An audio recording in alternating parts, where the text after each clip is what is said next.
За сайн байцгаана уу та бүхэнд энэ хөвчлийг үзэж байгаа энэ сайхан өглөө өдрөөрөө өчиг мэндийг хүргэе. Хаанаас ч үзэж яж магадгүй тийм ээ.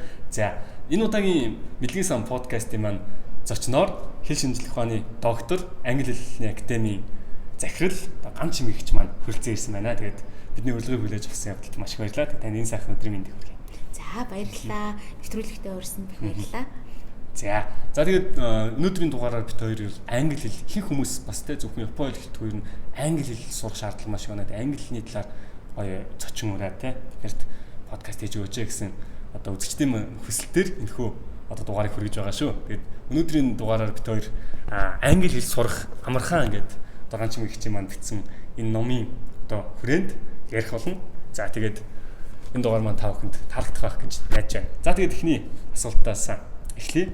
Тэгэхээр бас сүүлийн үед залуус бас ер нь хүмүүс маш их асуудаг л та. Одоо сүүлийн үед залуус ингээд англи хэлийг одоо сургуулийн байгууллагууд бол ерөөсөн галзуу амархан сурах тий ийм хурдан арга сурах аргачлалаар ингэж сургалтууд явуулж байна. За сүүлийн үед бичиж байгаа ном зохиолууд хүртэл тий одоо 100-г цээжлээ, өдөрт 100-г цээжлээ тий цагт хэдүүг цээжлээ ийм амархан арга гэдэг. Ер нь хэлийг сурах амархан арга барилуудаас олцсон. Ер нь таны хувьд англи хэлийг ямар арга барилаар одоо сурдаг вэ? Тэ хамгийн одоо хурдан хугацаанд сурах цээжлэх үг цээжлэх арга бас юу вэ? Тэгэхээр хүн болгоны өөрийн сурсан арга барил өөр. Сурах хэв маяг нь ч гэсэн өөр тий. Биш би өөр дээр авч үзсэн юм бол би бол харан ой тогтолтоор юм их тогтоодог. Хэрвээ сонссон юм сонслоо шинэ мэдээлэл сонслоо гэж бодоход тэрийг тогтоохын тулд би бол заавал нүдэндээ хардаг. Харж иж нөгөөх нь надад илүү тогтоогддог байна тэ. Хүн болгон өөр. Тэр хүмүүсийн тавьж байгаа тэр арга барилууд санал болгож байгаа арга барилууд ч гэсэн үсэх арга байхгүй. Гэхдээ би энэчнээс юу хэлж болох вэ гэхээр үнэхээр өөрөө англи хэлийг сураад дээрэс нь монгол хүнд англи хэлийг заагаад одоо 23 жил болж байна тий. Юу болж мэдрүү гэхээр яг хүн хамгийн түрүүнд нөгөө түрүүний мэндүүгээ асуусан асуулттай адилхан өөрийнхөө дотроос эхлэрээ гэдсэн тий. Өөрийгөө таньж мэдээч. Сурах үйл явц ямар байсан юм бэ? Дардан байсан юм уу? Бэрхшээлтэй байсан юм уу? Хэрүү бэрхшээлтэй байсан? Эсвэл ямар нэгэн байдлаар сэтгэл зүйн одоо айдас тэрнийг нуугдсан байх юм бол амжилт гарахгүй тэнд ингээд тагтаршаад одоо булангартаа ингээд урсгал усвал дандаа цэвэрхэн байна шүү дээ. Гэтэл тэр нь булангартаа ингээд тогтон ороод ирсэн бол болохгүй байна тий. Тэгэхээр өөрийгөө цэвэрлэх хэрэгтэй гэсэн сэтгэл санаагаа яах нь ариусгах хэрэгтэй гэсэн үг байна. Тэрнээс эхлэх юм. За тэгээд дараа нь ямар байдлаар орж ирэх вэ гэхээр одоо бол миний хэлэх гээд байгаа юм бол хүний тархины чадвар гэдэг чинь агуу юм байна. Тэ бид нэр хідэн цагт англи хэлээч байдаг юм уу шинэ мэдээллийг авах хідэн цагт сурвал илүү үр дүнтэй юм бэ тэ яаж амьдралынхаа одоо цагийн менежментийг ямар байдлаар зохицуулах хэрэгтэй юм өөрийнхөө тэр онцлог хэв маягийг ямар байдлаар давуу талаа илүү дүгийлгэж гаргах хэрэгтэй юм магадгүй өнөөдөр байгаа төвшин чинь ямар байна уу тэрнээсээ хэдийн хугацаанд дараагийн төвшинлөө орох боломжтой байгаа юм бэ гэдэг юм бүх юм ил тод болгосны дараагаар хүн сурах аялалтаа гарах юм бол илүү төхөн амар болно гэсэн үг байна тийм шинэ тархины тэр гайхамшигтай боломжууд одоо биднэрт байна тийм ой тогтоолтын хизээд хүн ой тогтоолт тэр илүү одоо зүйлийг нэг амархан ингээд сурах боломжтой вэ гэхэд жишээ нь унтахын өмнө байгаа байхгүй унтахын өмнө шинэ бидний шинэ мэдээлэл орж ирэхэд тархинд гиппокампус гэж жижиг хэсэг байдаг юм л та тийм гэтэл тэр хэсэг бол шинэ мэдээлэл орж ирахаар ингээд хадгалдаг байна тийм хадгалаад тархинд ингээд тогтоож орж ирдэг байна тэгэх юм бол унтахын өмнө унтж байхад яадаг вэ гэхээр орж ирсэн унтахын өмнө өгсөн шинэ мэдээллийг тархины гадаргуу давхар нөгөө нэг ингээд санахой маягаар ажиллаад явчихдаг юм байна. Тэгвэл яагаад тэр гой боломжийг бид нар ашиглаж болохгүй гэж болмоор байгаа байхгүй. Бид нар чинь юу хийдэг вэ гэхээр өдөржингөө л ажилдаа явж байгаа л ороод тийш гэрлүүгээ харах гэж бөөн төгжрэлд орж байгаа л стресстэй орж ирдэг те гэр орон бас л яах нь бид нар анхаарал халамж тавих хэрэгтэй болдог. Гэтэл ингээд бужигнасаар байгаа л тэгэл унтах болж орж ирдэг ш. Гэтэл бүх зүйлээ амжуулчаад унтахын өмнөх тэр цагийг англи хэл рүүгээ анхаарлын төвлөрүүлж болохгүй. Тэг хамтдаа ганцхан өөрөө биш. Өнөөдөр англи хэлээ сайжруулъя гэж бодож байгаа бол яах нь шинэ гэр бүлийнхээ хүнтэй та хоёулаа хамтдаа тийм нэг орчин бүрдүүлдэг хамтдаа англиар кино үздэг хамтдаа амьсгалдаг ярилцдаг өнөөдрийн болсон үйл явдал яагаад ярьж болохгүй гэртээ англиар ярьдаг тийм орчныг бий болгож болно шүү тий жишээний наманда англи хаягжуулалт хийгээч гэртээ гэж байгаа. Анхны байдлаар одоо чинь орчны хүртэл өөрчлөлт хийх боломжтой байгаа тий. Тэгээд нөгөө хэрэгэлдэг тийм орчныг ингээ харахад л англи хэл нүдэн чинь тусч яадаг. Сонсч ирсэн чихэнд нөгөө англи англиар төвшин ямар байх нь хамаагүй. Ямар ч гэсэн ихний хэл чинь сонсож явах явцад нөгөө англи хэлний өөрийнх нь ийм хөг аялгүй юм чинь чихэнд чинь хоногшоод эхэлнэ. Аяндаа ганц 2 өгнөд бариад эхлэх юм бол улам сурмаар санагдаад эхэлнэ гэд. Ингээд нэг ийм итгэлийг баг багаар нь ингэж тэмээсэн ийм зүйлийг л хийх ёстой, бүтээх ёстой болоод байгаа. Тэгжээж эн чинь урт хугацаанд сайжирсаар байгаа сайн болно гэхээс яг өнөөдөр гів гэмтгэл өдөржингөө тавтаад ч юм уу орчдөг зүйл бас биш болоод байгаа байхгүй. Системтэйгээр зорилгоо тавьчихсан баг багаар яг нь алхмуудаараа хуваагаад тэгтээ чиглүүлэлтэн зүг байх ёстой. Тэгээд тийм аз жаргалтайгаар баяр баясгалантайгаар итгэл баг багаар төрсөн урам авсан эргэн тойрны хүмүүсээс ч бай өөрөөсөө ч гэсэн сурж байгаадаа урам өгсөн. Урам л байхгүй тэл болчихж байна. Тэгэл ингээл нэг хин нэгний ингээл нэг тийм урам бадраасан гоё лекц ч юм уу нэг юм сонсонгот л би өнөөдөр хин алаад үгүй гэж ордог те. Тэгээ орцсон 2-3 өдөр болонгууд гаднаас нөгөө урам зориг орж ирэхгүй болонгууд зац ажилтаа юм чи яах дараа нь болыг орхиж болохгүй болчиход байгаа. Тэгүүлэхгүй тул яах вэ гэнэ дотроос өөрийгөө өнгөж хараач. Дандаа өөрийгөө өнгөж хараач те. Би яг юу хүсэж байгаа? Би яг юу эрмэлзээд байгаа юм? Тэ би 5 жилийн дараа би хэн болох гээд 10 жилийн дараа би хаана байх гээд байгаа юм бэ гэдэг тэр нөгөө хүсэл мөрөөдөл юм чинь бодтой болоход англи хэл хэрэгтэй шүү гэдэг ухамсарыг асар сайн суулгаж өгөх юм бол гадны нөлөөллөөс ангид явах байхгүй. Тийм л их гүн ухааны юм яриад ах шиг байна да тийм ээ. Тэгэд ер нь бас саний яг нь таны ярьдаг бас өөртөө сэтэл төрүүлэх те энийг залуус их ярьдаг асуудаг л да. Тэгээд одоо хамгийн одоо харамсалтай нь энэ сэтэл хүнд нэг тийм амархан төрдөггүй. Мөн бол төрчөөд байгалийн жамаараа 7 хоногт ч юм уу 3 хоногийн дараа арилждаг шүү дээ. Энэ хүнд төрсэн сэтгэлийг за жишээ нь би одоо нэг англи нэг амар сурья гэсэн энэ сэтгэл хөдлөлийг яаж өөртөө өдөр болгон хадгалах вэ? Өдөр болгон хадгалахын тулд өдөр болгон нөгөө урам байх хэрэгтэй болоод байна шүү дээ. Тэр нь гаднаас болон дотроос орж ирэх гэдэг юм тийм ээ. Өөр дотроос. Тэгэхээр эргэн тойрны хүрээлэлээ дахиад эргэж харах хэрэгтэй байгаа. Намайг дэмждэг, тий урам хайрладаг. Одоо жишээ нь эхнэр энд гэрсэн. Гэрлэг бай. За ямар ч найз охинтой тий. Тэгэхэд одоо ингээд нэг англиар ингээд нэг дуртай жишээ нь одоо юу гэдгийг стартапын тухай нэг ном бариад авлаа шүү дээ. Уншиж хахад хөө чи ямар мундаг юм бэ? Энийг уншиж байгаа юм юу гэж байна гэд чамаас асуугаад эхлэхэд чи тэрнээс аяндаа яах нь нөгөө урам зориг юм чи орж ирж шүү дээ. Тим юмнуудыг эргэн тойрны хүмүүс нь өөрснөө болон эргэн тойрны хүмүүсээс бид нар байнга авч явах нэгдүгээр хэрэгтэй байна. Дотроосоо мэдээж баг багаар явах хэрэгтэй байна. Заавал ихээр нэг дор бөөнөрөө биш баг багаар хийж байгаа юмнаас чинь нэг өгүүлбэрийн бүтц тогтоочлаа гэхэд дараа нь тэрэнд ажил дээрээ нэг имэйл бичих чинь хэрэг болчихвол тэрнээсээ хүн нөгөө урам зориг одоо бид нар бол кайф та нар бол кайф гэж ярьдаг шүү дээ. Тэр кайфыг авдаг. Тэр кайфыг тасрахгүйгээр тийм мотивашн сэтэлжүүлэлт авдаг тий. Тэр зүйл чинь өөрөө байнгын баг багаар ч гэсэн орж ирж итгэл өөрөө ингэ дүүрж орж ирдэг. Итгэл бас алга болох нь ч амархан. Баг багаар нөгөө одоо шаар ингээд нэг ингээд баг багаар хийгээ гаргасаар байгаад ингээд нэг шалчидаг шүү дээ. Тэрнтэй адилхан шалчин эсвэл адилхан яах нь баг багаар үлээгээд байхад томорч орж ирдэгтэй адилхан. Тэгэхээр тэр байнгын томорсон хэлбэртэй байнгын ирч хүчтэй байхын тулд орчин айгуу чухал. Орчин гоё орчин. Дандаа өөрөө чинь дэмжиж. За яасан өнөөдөр нөгөө намайг хитэн удаа явсан болчих. За тэрнээс ямар үг мэдсэн? Найстай хэлээд өчүүлдэг. Нэг тэгчидэг тэр ийм сурч мэдхийн төлөө хүрээлэл чинь өөрөө хүнийг аяг хөршлөвж орж ирдэг. Тэ? Мэдээж чадвал чиглүүлэгч байвал сайн. Тэ? Урам зориг өгдөг. Одоо танд ингээд дандаа жимд л явж байгаа үстэй. Тэгэхээр чин жимийн багш нар чинь ямар их урам зориг өгдөг. Тэ? Чиглүүлэлтийг оруулж чиглүүлэлттэй байвал сайн. Үгүй өөрөө бие дагаад явж байвал бүрэн дүүрэн сайжруулах болцоо. Маш олон одоо подкастууд ороод ирсэн. Энэ уцал байхад тэгэл тэр чигээр одоо дэлхийн хамгийн мундаг одоо их сургуулийн чинь Harvard их сургуулийн баг намын санг өөртөө автсан юм шиг байдалтай бол. Тэгээ тэрэнд нь юу туслах гэдэг юм бэ гэхээр ахиж дэвших чинь дандаа англи хэл дээр байгаа даа. Тэгээд master class гэдэг янзын гоё подкаст шүү дээ, тий. Юу аппликейшн шүү дээ, тий. Тэр аппликейшнэр чинь дэлхийн хамгийн мундаг алдартай хүмүүсийн одоо хичээлүүдийг авах боломжтой байгаа байхгүй өөрөө өөрийн салбарын тий одоо маркетинг гэж. Гэтэл тэдгээр нь дандаа англи хэл дээр яваад байгаа. Тэр хүссэн үсээгүүл орхоос өөр аргагүй нэлээд сайн мэдлэгтэй байж хүлээж авах. Тэр орчин болоод бүр номер 1 байх нь шүү дээ. Номер өөрөө дуртай болох хэрэгтэй болоод байгаа. Тэг яаж дуртай болдгоо хэрэг хүн чинь багаар урам авсан юмд л дуртай бол чадаад байгаа юм. Тэг их томоор биш. Томыг харна. Гэхдээ алхам балмаар багаар өдөр тутам багаар хийгээд. Тэрэндээ л гол юм байна. Яг энэ зүйл дээр бас нэг хүний хэлсэн үг саанд орж ингээ ямар ч юм Америкийн нэг сая юу лээ тэр бүмтэн байсан баха нөгөө show me your 5 friends and I will tell you who you are гэх тэ. Тав найзаараа харуул би чамд чамаг хэн болчих хэн болгож тодорхойлоод үгүй тэ. Тэгэхээр бас орчин дээр зөвхөн гэр бүл гэлтгүй тэ.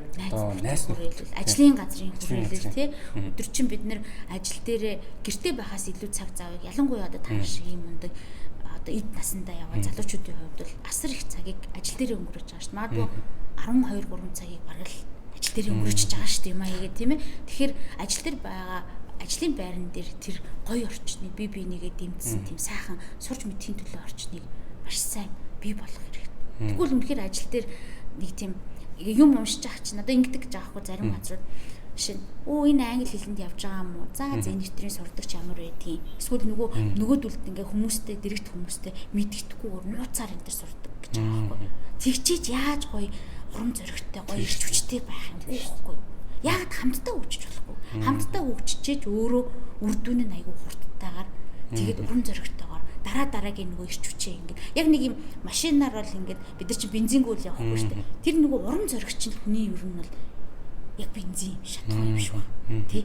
Тэрийг л байн өгж явах хэрэгтэй юм. Би өрөөсөө сэтгэлийн тий урам орж ирэхэд л итгэл нэмэгдээл ороод ирдэг. Тэр бол ер нь бол амьдралын одоо ер нь л амьдралын нууцл юм шүү тий. Тий философи юм шүү. Гэж би бол тэр талаас нь хардаг. Энэ тал дээр санал нийлж. Сурах үйл явцыг хүмүүс ингээд тийм нэг зовлонтой маягаар албатлаг маягаар бас хэдий би зорилгоо тодорхойлцсон ч гэсэн албатай би нэг заавал хийх ёстой нэг албатай тэр албатаад байгаа юм чинь өөрөө асар их энергийг ингээд бараад идэг байхгүй. Тэггүйгээр эргэн тойрны хүрээлж байгаа улсууд найз нөхдийнхөө хүрээлж сурал та мэдээ л та. Тэгээ одоо та бүхний эртэж Монгол төсөл тэр эрт босдог залуусыг хараад үнэхээр барахдаг гайхамшигтай тий. Яаж өглөө эрт 5 цагт босож байгаа залуучууд оройн шавуудаад ууж нэрэх юм гэж тийм боломжгүй шүү дээ. Угаасаа буруу хүртэл шоудад өглөө 5 цагт босох уу? Нормал хүн босохгүй үст тий. Тэгэхээр чин эрүүл амьдрах хэв маяг чинь өөрөө өссөн үсээгүй эргэл сурах мэдлэрүүл явах. Өглөө 5 цагт босчоод юу хийх юм? Ном уншина үсттэй. Өөрийгөө л хөгжүүлнэ үсттэй тий. Тэгэхээр чин тэр хугацаанд нь ингээд нэг юм эрүүл хэв маягийг залуустай уриалж идэг. Та бүхэн бол ялцчгүй мундаг. Тийм. Бүгд л тийм байгаас. Тэгэхээр сурахад бол орчин хүрээллийг орчин хүрээлэл тэгээд өөрийнхөө тархины нэг чадваруудыг боломжуудыг маш сайн сурах хэрэгтэй. Борон зоргийг өөртөө өгч байх. Тийм.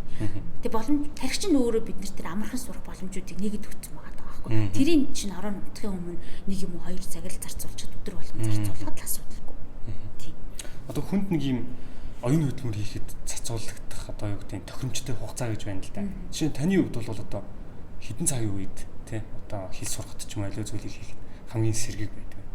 Ер нь бол орон унтах юм. Орон унтах юм. Өглөө сэрэнгүүтэй. Өглөө сэрэнгүүтэй орон унтахын өмнө. Орон унтахын өмнө тогтоох ёстой зүйлээ тархиндаа одоо даалгавар маягаар өгчихнэ шүү дээ тий. Тэгээд өглөө сэрэнгүүтэй эргээд харахад бол тэр нь бас өссөн үсээгүүл тогтоогдчихно гэсэн үг байна. Тийм. Миний хувьд бас яг юм орой хийсэн зүйл өглөө нь одоо чинь маргааш нь шалгалтай хүмүүс ингээл оройтой юм бэлцэн байгаа өглөө шалгалтын дээр гайг авдаг. Гэтэл хэсгээр хүмүүс ярьдаг л да. Одоо ингээд чиний тарих бол болчин гэсэн үг ээ. Өдөржингөө тарихын ажиллуулжаад оройн ингээд солилцсон үед нь шууд унтах хэрэгтэй гэдэг ч юм уу. Тийм хүмүүс тийм одоо санаа байдаг. Энэ дэр юу гэж боддог? Яг ерөнхийн нөгөө амьдралын ингээ хэв маяг өдөр тутмын амьдралын хэв маягийг харахаар бид чинь асар их ачаалттай байж байгаа л гэрлүүгөө дахиад нөгөө төгжрийгээ яриад штэ бодит байдал юм чинь тий. Төгжрөнтэй орж байгаа гэртээ ороод ирэн. За жоох хүүхдүүдтэй бол хүүхдүүд орж ирээд ингээд нөгөө хүүхдүүдтэй халамжаа тавина. За та бүхний одоо миний дүүгийн хувьд бол яах нь бас хараахан маматай болоогүй хана штэ. Тэгэхээр чин бас цаг байгаа даа гэсэн. Дүү мөтэй юм байна. Тий дүү бас тий. Гэхдээ нэг тийм тархийг амраах гоё хөгжим сонсдог ч юм уу. Хоолой хингийг яагаад гоё ритмтэй хөгжим сонсож болохгүй, хамтдаа дуулчих болохгүй, жаахан сэргийч гэсэн таахгүй. Тэгээ сэргээсний дараагаар тэр дуртай кино байдаг юм уу, дуртай юмнуудаа хийж агаад тэг яг унтахын өмнө нэг тэр цагийг л гаргачих гэдгэлээд байгаа байхгүй юу. А урд нь бол өмнө нь одоо 9-ийн үед ч юм уу 9:30-ийн үед ч юм уу юмнууд өөр юмнууд хийж болно шүү дээ.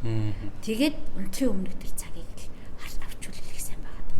Гэхдээ авахтаа зүгээр бас нэг ингээл тачигт нэг юм барайл уншаад байдаг ч юм уу тийм биш. Бас нөгөө ийм 6-гийн давтамж энэ одоо намн дээр орсон байгаа байхгүй юу. Өөр янзын аргачлалаар энэ нөгөө оюуны тогтоох ёстой зүйлүүдийг өөр янз аргачлалуудыг ингээд авдаг. Ер нь бол тийм хөдөлгөөнтэй, өнгөтэй, тийм завгүй байдлаар орж ирсэн юмнууд аюу сайн тогтоогддог гэдэг байна. Дээрээс нь эмоц нэмээд те одоо нөгөө эсрэг хөдөл нэмээд өгсөн юмнууд бол маш сайн байна гэсэн үг байна. Түрүүн бас хиппокампусын талаар ярьж байна л да. Одоо сүүлийн үед бол бас сургалтын байгууллагууд нь хиппокампус те хиппокампусыг ач холбогдол гэж хүмүүст зааж байна. Тэгэхээр сэтгэл хөдлөлийн тарих гэдэг шүү дээ бас өөрөөр те. Тэр хиппокампус бол өөрөө юм төсөөлөхөд те одоо хүн догтлоход уурлахад одоо ийм сэтгэл хөдлөхөд одоо ажилдаг тарих гэж байгаа. Тэгэхээр энэ тарихыг ер нь ингээд нэг ажилд сураагүй одоо жишээ нь баруун тарих одоо баруун зүүн тарих нь ихэнх манай монголчууд бол дандаа зүүн тарих нь хөгцсөн хүмүүс их голчлон байдаг. Тэгээ ингээд төсөөлж сурыг гэхэлэр нэг төсөөлөхдөж чадахгүй би өстө тийм тэнийг бодож чадахгүй байна. Зүгээр л ингээд бичдэг аргаараа зэжлэг. Ийм хүмүүс яаж одоо хиппокампус аргыг хиппокампус тарихыг илүү сайн хөгжүүлж төсөөлөх чадвараа яавал сайн хөгжүүлэх вэ? Гэхдээ ер нь л жоохон сониуч байх хэрэгтэй юм шиг санагдаад байгаа шнэ да тий. Яг тэр Google кино сайн үзсэн. Хиппокампус ч нь бол яг нөгөө нэг тархины нэг хэсэг болж орж ирээд шүү дээ ой тогтоолтыг хариуцдаг. Гэтэл давхар нөгөө унтж яхад бол тархины гадаргуу давхар ажиллаад эхэлдэг гэдэг шүү дээ тэр зүйлийг хаадаг. Төсөөллийн чадварыг бол бид нар бол яалтч байхгүй бид нар чинь томатос суу. Тийм. За. Миний их нутаг цээж. Хин цээжилсэн. За гараа өргөөрэй гэл ингэж гараа өргөж босч ирээл ингэж. Тийм. Тэгэл мэдээлэл өгчдөг тэр мэдээллийг нь буцаагаад цээжлээд багш өөр гараад. Тийм. Гараал ингээл буруу юм байхгүй. Тийм. Сайн л. Тийм буруу юм бол байхгүй. Гэхдээ одооний хүүхдүүдийн хувьд бол яг нь хуулийн зэрэг нөгөө баруун тархины өөр асар их боломжийг нээж өгöd байгаа. Тэ нээж өгöd байгаа. Тэгэхээр тэрийг чинь бас давхар ашиглах хэрэгтэй л үстэй. Хайрын юм бид тэр чинь ашиглахгүй юм. Тэгэхээр нас одоо юу гэдэг нас тогтож байна. Бидний үеийнх нас тогтож байна ч тийм үү эсвэл би бараа болоог. За миний цээжлэгч одоо өнгөрсөн энэ төр гэдэг тэр элдв янзын хоёрын хооронд бодлуудыг бол зүгээр аваа хийчмээр юм шиг санагдана. Яагаад одоо чинь яагаад хүүхдүүдтэйгээ хамт зэрэгцээл тэр Коко гэдэг хүүхэлдэйн кино үзэж болохгүй гэж англи дээр яагаад Inside Out яагаад үзэж болохгүй гэж тэр хүний тэр таван одоо нөгөө сэтгэл хөдлөл чинь ямар байдлаар орж ирж байгаа ямар гой гайхамшигтайгаар Pixar үзүүлж чадсан тий тэр чинь хамтдаа үзэж хахад бас л нэг ухаарал төтөлж идэг аль болохоор өнгөлөг төтрүүлжсэн тий хөдөлгөөнтэй өнгөлөг тэгээд тийм давхар сэтгэл хөдлөл их гарч ирж ирсэн энэ зүйлүүдийг авснараа хүн өөрөө аз жаргалтайгаар сурдаг юм байна гэдэг юмыг л тогтооцсон байгаа юм чинь би тэгдэг гэж суугаад авахгүйгээр болж өгвөл нэрээ ингээд үзүүл яадаг ингээд зүгээр л алхам хийчих хэрэгтэй. Зүгээр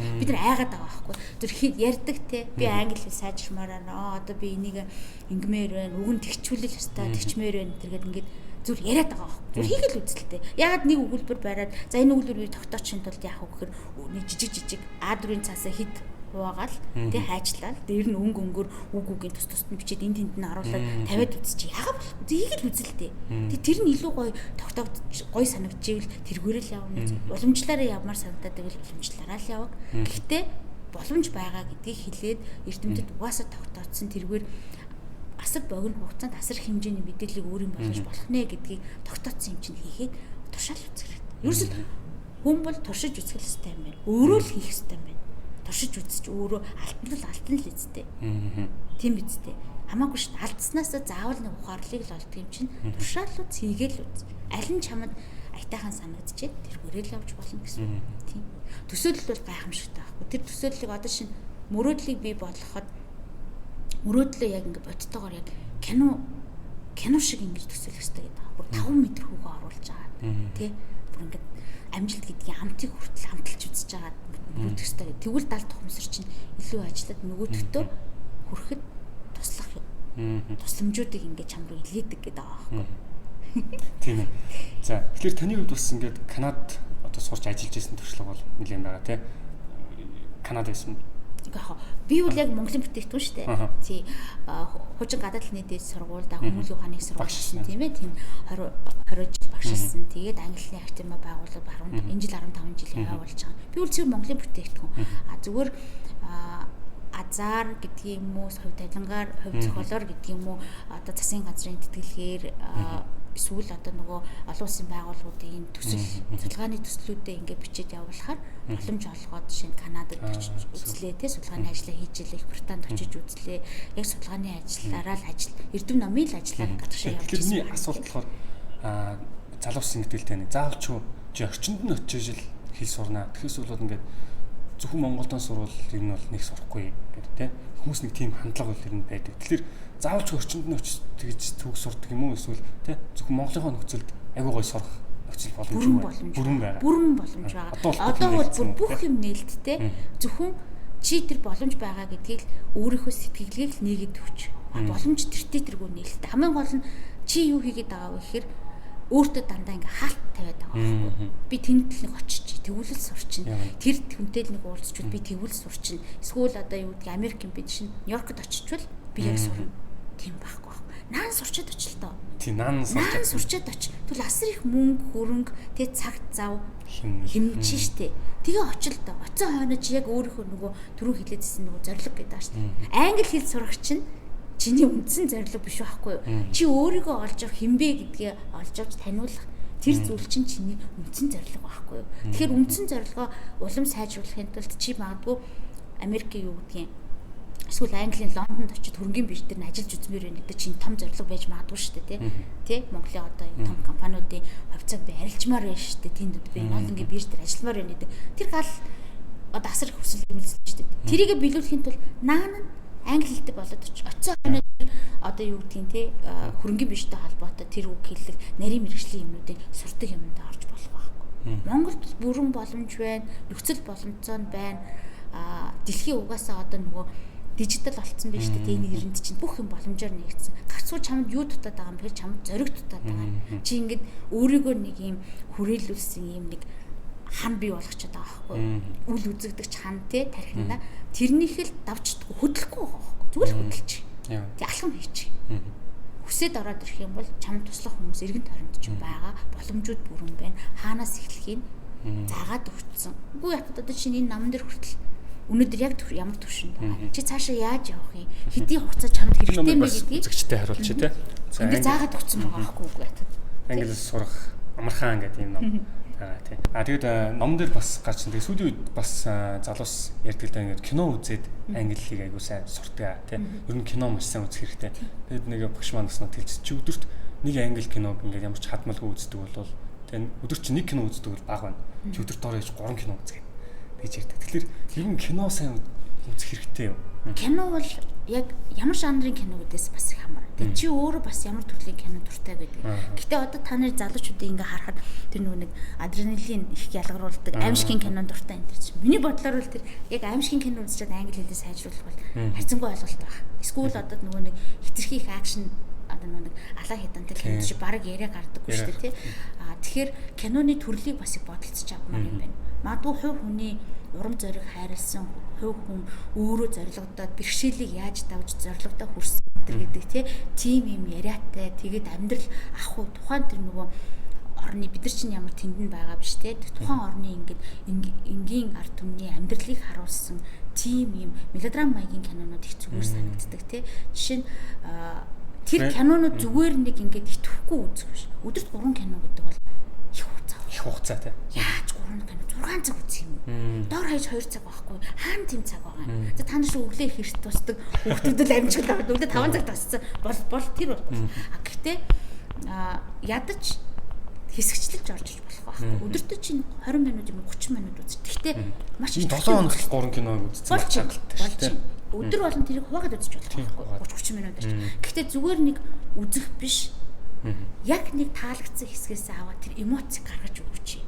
гэж байгаа байхгүй одоо дахиад нөгөө ном руугаа орох гол ном дээр жишээ нэг киноны жишээ оруулж ирсэн байхгүй тэр нөгөө Scent of a Woman гэдэг эмэгтэй үнэр гэдэг кино байгаа байхгүй тэрний тэр хушууч генерал тэсгч генералын хэлж байгаа тэр үгний тэр их уур тэр их шудраг бус байгаад нь бурхамдсан тэр сэтгэлийн хөдөлгөөнийг яг тэр текстийг харж байгаа чи ингээд гаргаж чадвал энэ нэг англиар ярих гэж чамд хүлээж байгаа айцас салах байхгүй.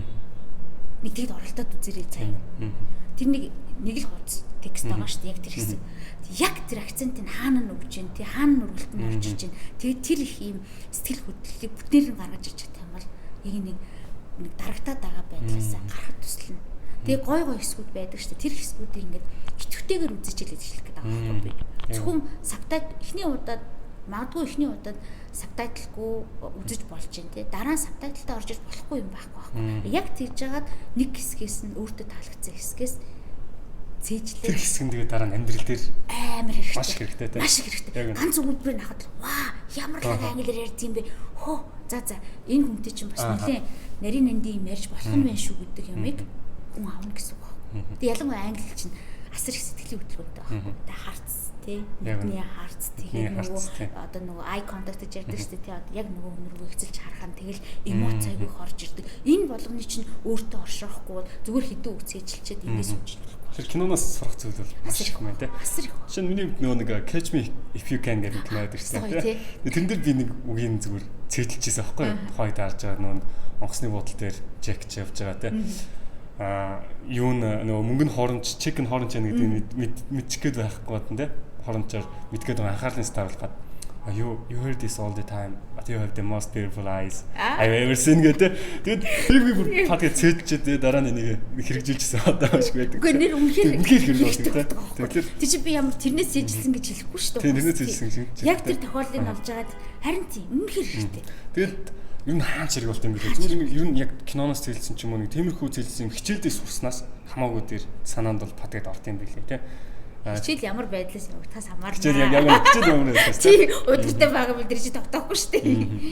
Тэгээд монголчууд бас ингээд дүрм маш их судалдаг арт юм байна л да. Ингээд дэлхийд тэр баг номер 1 дүрм сайн англи дүрм мэддэг гэвэл баг монголчуудыг хэлмээр хэмжээнд хүртэл.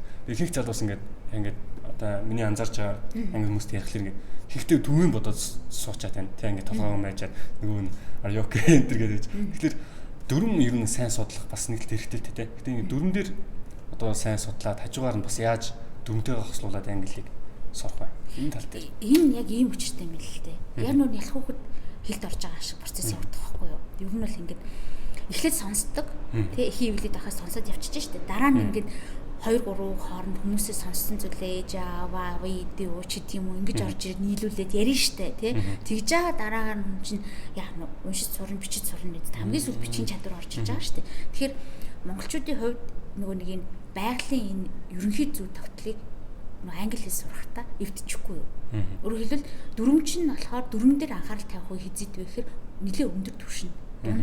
Дундаас дээш түвшинд очсон үед дүрмийг яалтж байхгүй маш сайн өөрийн болох хэрэгтэй байхгүй. Наан нь бол хэрэглээнд оруулж өөр хэлбэл нөгөө амтын мэдрэмээр байгаа байхгүй юу. Би ингээл ганц үг одоо юу гэдэг тийм have a nice day болоо have a nice day тийм шууд хэлнэ шүү дээ. Тэгэхэд хажуу хэллээ гэхэл have a nice day have a great day YouTube гэл ороод ирнэ үстэй тийм тэр харилцаанд орохгүйгээр тийм тогтоохгүйгээр тэр харилцаанд одоо бэлэн харилцаанд орохгүйгээр нөгөө яаж хэлийг сураад ямар хэрэг байна. Тийм. Гэтэл бид нар баг түвшинд дөнгөж ингээл одоо насан туршсан хүмүүсийн хувьд л англи хэл заалаа гэхэл за төв шүү гэл дараад ороод. Төв эхлэхтэй биш байхгүй. Хамгийн түрүүнд тэгээ өөрийгөө танилцуулах гэхэд бизнесийн одоо орчинд өөрийгөө танилцуулна гэх чинь би насаа хэлээд явчихж байгаа байхгүй манай хантын бизнестэй би төдөн настай гэрэлсэн тэгээд намайг тэр гэдэг яг ясамнэр тэр үсэн юм биш байхгүй. Тэ би маркетингийн мэргэжилтэн тэнд ажилладаг тий тийм сургууль төгссөн болоо намайг тэр гээд дуудчаарэ гэдэг нөхөрхөө өөрийгөө чинь англи нэртэй юу нэртэй Кен Лукас гэдэг шүү дээ яг нь мөр грек үгэлтэй тэгээд Люка юу лээ яг грекэрэн бол юм гэрэл цацсан гэсэн үг. Тэгээд тэрийг нь Японд Рука гэж дууддаг. Японд бас сурчсан. Тэгээд Японд ингээ харахаар Рука. Тэгээд тэрийг нь англиар Лукас юм гэлээ. За. Тэд чинь нөгөө элэг хэлж чаддаг болохоор ир болсон юм лээ. Тэгээд Лукас гэдэг. Тэгээд Кен гэдэг зүгээр ингээ манай багш шиг бичсэн. Тэгээд чамаг ерөөсөө Лукас гэж дуудчих. Тэднээс шир нь Лукас гэдэг англи нэртэй очив. Тэгэхээр нэгэн тэнд очихлоор тэ никнейм бол заавал байх шаардлагатай. Заавал шаардлагатай. Гэхдээ ихэнх одоо ихэнх орны хэллүү чинь төвд нэрийг хэлж чаддаг шүү дээ. Чинь Бямб төрж гээд яг цэвэр хэлдэг Монголоос өөр хаанч гэж хэлж чаддаг байхгүй. Тэгэхээр Бямба одоо ингээл янз янзаар хэлүүлж хахаар зүгээр никнеймээр дуудсан юм гэдэг. Тэгэхээр гэхдээ одоо жишээ нь Бямб төрж гэж хэлэхэд чинь I'm the boy who was born on Saturday, тийм үстэй. Гэт тэгээ нэр орж ирэнгүүт тийм нэр гэдэг ч юм уу хошин шогийн мэдрэмж тэгээд ингээд нэг юмыг нэг айтайхан эвлэггээ аваад явцдаг. Тийм харилцааны гоё одоо нуглуурууд гэдэг юм уу да тийм юм айгүй хэрэгтэй байхгүй юм тий. Яс зээжилсэн, яс тогтооцсон юм тэгэл ингэж орж ирэхгүйгээр аль болохоор өөрийнхөөрөө байгаад гэхдээ бэлэн одоо ерөөдөө бас толгой бас жоохон ажиллах хэрэгтэй байгаа. Энэ хоёр хэл чинь ямар юм те. За англи хэл чинь нэг ингэж орж ирээд идэг юм байна бүтсэн. Монгол хэл ингэж орж идэг юм байна. За англи хүн чинь ингэж сэтгэдэг юм байна гэдэг тэрний сэтгэлгээний ялгааны юм дээр анхаарчвал ярихад амар болох байхгүй. Гэхдээ монголоор бодцоод тэрийгэ орчуулад англиар ярина гэж бол хэцэж байхгүй. Бичин ч хэцэж байхгүй. Шууд англиар сэтгэж болохоос өөр ямар ч арга байхгүй. Тэгэхгүй бидний гол асуудал болохоор монголоор ирчдэг байхгүй. Юм ярих. Одоо юу гэдгийг аривжинда буян аривжин ч гэдэг юм нэг үг орж ирнэ дээ тий. Тэгэхэд чинь аривжин гэдэг үг нь хаана байгаа юм бол аривжих гэдэг нь хаана байгаа юм бол ингээл тархинд чинь бөө ингээ эргэлтүүд ороод ирж байгаа шүү дээ. Тэгэхгүйгээр яах нь англиар шууд англиар бодгол хэрэгтэй. Тэхийн тулд нөгөө кино үзэх хэрэгтэй байгаа. Нөгөө орчныг бий болгох чинь асар чухал болоод байгаа байхгүй. Юуг хэлчихв?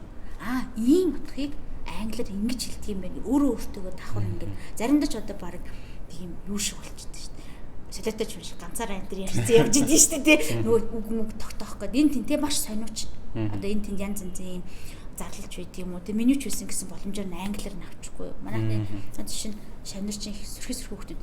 Багшаа би юуны ATM орохдоо шууд англи дээр нь дараал тэгэл бүх нөгөө транзакшныг англиар хийчихдэг шүү дээ. Айгу амар байдаг байхгүй тий тогтооцсон. Би банкны наадзахын үйлчлэгийн юмнуудыг бол ATM дээр банкд англи руу уусаа англи монголоор хоёр төвч байгаа шүү дээ. Английн дарчдаг гэж байгаа байхгүй. Тэгэнгүүт эхний удаад бүтгүүтээ залбилцсан гэж байгаа байхгүй. Тэгтэл зүг байхгүй. Тийм сониуч энэ юу ч хэлж тийм бол энийг яаж тийм бол гэдэг. Банкын юм сониуч байх юм бол өөрт айгу амар. Тийм. Хэл гэдэг чи ер нь бол ингээд алдаач тэгвэл чи хурдан сурнаа гэж хэлэх гэдэг зүйл байгаа. Алдгаас л айгаад байгаа байхгүй. Хүн юугээд хэлчих бол энэ авиг энэ үгийг буруу дуудчихныг манайх ястаа намаа шоолондоо гэл дандаа ийм сэтгхүүдэл болж бүтэхгүй юмыг л хамж тимэл хамж шимэл бодохгүйгээр болно штэ. Чадна штэ. Амархан штэ гэж орж ирэх юм бол гоё фан штэ. Тийм штэ. Хүмүүс сураад ачи яагаад сурчдаггүй юм. Өстө сая би тэр нөгөө нэг хинээ catch me if you can гэдэг тэрхүүр сая наа чиний чийжилсэн үг бүр маш олон хэрэг болсон даа тий. Юм болгон дээр хэрэг болж байгаа. Нөгөө нэг хөөсний үлгэр шиг шууд хургаад маш гоё комплимент байна. Тэгэл октод нурж танилцлаа байна. Октод ч гэдэг тэгээд одоо ингээд жишээ нь ингээд интернет ажил мажил дээр явж байгаа ч юм уу тий лэп мэпэн таараад ч юм хин нэг магтах хэрэг гардаг байхгүй. Эрэгтэй хүн дээр ч гэсэн тэр хөрхэн үгийн солиод оруулах. Харин чи ийм яг тэгээд ингээд харж байгаа тий. Тэгээд жишээ нь би яг энэ үгийг нэг одоо нэг Япон залууд хэлээд би чинь англиар хэлсэн байж байгаа. Тэрийг японоор орчилж байгаа байхгүй. Тэгээ японоор хэлээ. Тэгээ тэр залуудаа дараа нь ажлын одоо шугамар танилцаад маш гоё одоо тийм журмын нөхдүүд болж исэн гэдэг ч юм уу. Тэгээ ингээд маш их хэрэг болдог. Урам хаач явсан хүнд урам зориг хүмүүс юусэн тэр нь л урам зориг. Тэгэл нөгөө харилцааны нэг юм үүд нэгтчихэж байгаа байхгүй. Та хоёрын ойлголцлын үүд нэгдэж гэсэн байгаа байхгүй. Яг харин за тэгэхээр нэг асуулт асуугаад сүүлчийн одоо сүүлж асуулт асуугаад тэгээд бас маш удаан ярилцлаа тийм маш сонирхолтой байна. Яриад байхаар тийм баг 24 цагт ярилцгаар байна. За тэгэхээр одоо ганцхан мэгчээс бас асуу ингээд хүмүүс бас ярьдаг л да сүүлийн үед одоо залуус ингээд сүүлийн үеийн залуусууд ингээд англи монгол үгийг хооронд хольж их яриад байна тийм одоо ингээд алдах гэхийг зөөр алдах гэж ярьж чадахгүй фейлдэх тийм маш олон юм фейлдж байгаа гэдэг ингэж англи монгол одоо хольж ярих нь тий хэл сурахад одоо яг мэдээж монгол хэлнийхээ тий ёс зүйн хувьд бол тийм байж магадгүй ч хэл сурж байгаа хүмүүст хэрэг ашигтай ингэж ярих нь бас зөв юм уу байна. Энэ л жоохон хэцүү асуулт байна.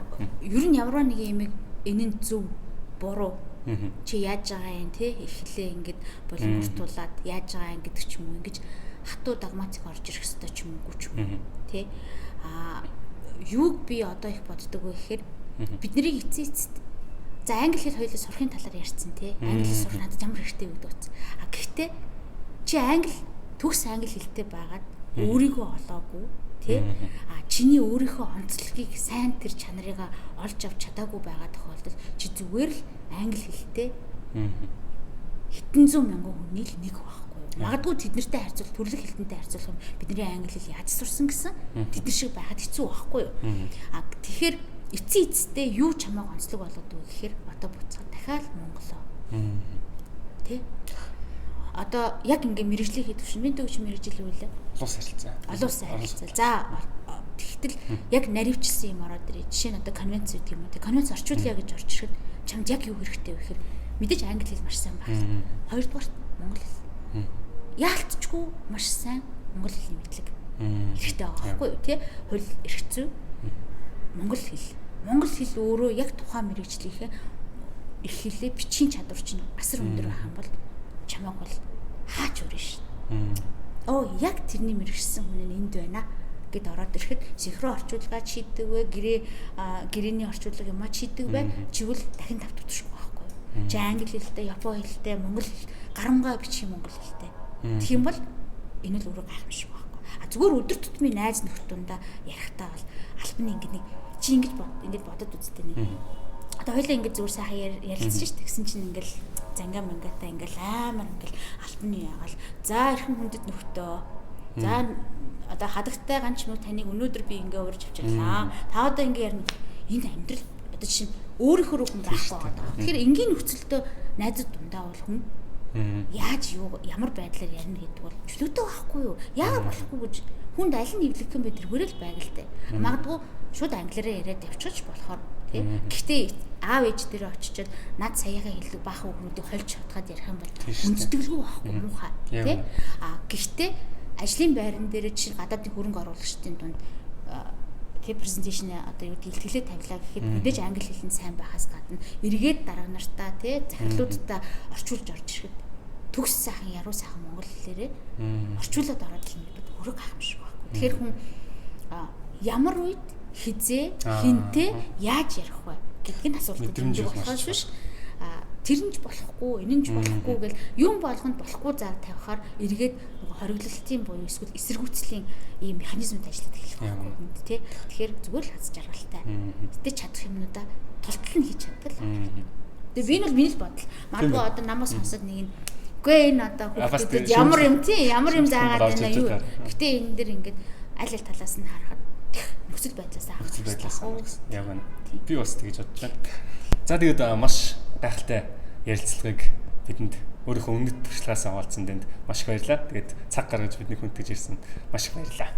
За Лукастаа ч гэсэн маш их баярлалаа. Биднийг үзэж байгаа залуустаа амжилт хүсье. Англи хэл сурах. Амархан гэвэл амархан, хэцүү гэвэл хэцүү. Тэгэхээр амархан шүү. Амархан гэж бодвол сураарай. За тэгээд та бүхэнд маш хэрэгтэй мэдээллийг хүргэсэн байх гэж найдаж байна. Тэгээд дараагийн дугаараар уулзцай. Түр баяртай. Баяртай.